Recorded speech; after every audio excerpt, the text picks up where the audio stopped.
ನಿಮ್ ಮನ್ಯಾಗ ಬಂದಾಗ ನಮ್ಮ ಮನ್ಯಾಗ ಬಂದಾಗ ನೀನು ಕೂಡ ಮಾತಾಡ್ಕೋಂತ ಹಾಂಗ ಒಂದೆರಡು ಉಳ್ಳಾಗಡ್ಡಿ ಟಮಾಟಿ ಕದ್ಕೊಂಡು ಸೀರೆ ಜಾರಿನಾಗ ಇಟ್ಕೊಂಡು ಬಂದಿರ್ತೇನೆ ಲಕ್ಷ್ಮಕ್ಕ. ಲಕ್ಷ್ಮಕ್ಕ ದರೇ ಸರ್ತಿ ಬಂದಾಗೊಮ್ಮೆ ಉಳ್ಳಾಗಡ್ಡಿ ಟಮಾಟಿ ಹೊತ್ತ ಹೊರತಾನೆ.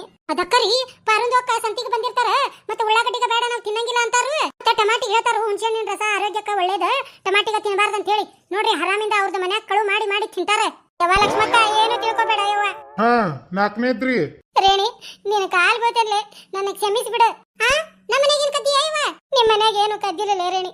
ನಮ್ಮ ಹೊಲ್ದಾಗ ವರ್ಷಾನು ಒಂದ್ ಅರ್ಧ ಚೀಲ ಶೇಂಗಾ ಕದಿತೇನ್ಲೆ. ಅರ್ಧ ಚೀಲ ವರ್ಷಾನು ಹೆಂಗ? ನಮ್ಮ ಎತ್ತಲ್ದಾಗ ನಿಮ್ಮ ಹೊಲ ಸಮೀಪಕ್ಕತ್ತಲ್ಲ, ರಾತ್ರಿ ಹೋಗಿ ಒಂದೊಂದ ಬುಟ್ಟಿ ತಗೊಂಬಂದು ಅರ್ಧ ಚೀಲ ಶೇಂಗಾ ಮಾಡ್ತೇನ್ವೆ. ನಮ್ ಹೊಲ್ದಾಗ ಶೇಂಗಾ ಕದೀತಾಳ? ಪಗ್ಗ ಅವನ ನನಗ ಗೊತ್ತಿದ್ದಿದ್ದಿಲ್ಲ. ಯವ್ವ ಪಾರಕ್ಕ ಇನ್ನು ಏನೇನದಾವ ನಿನ್ನ ಕರ್ಮಕಾಂಡ ಹೇಳಿ ಸಾಯಿ. ಮೀನಾಕ್ಷಿ ಮತ್ತ ಹೇಳ್ರಿ ನಮ್ಮ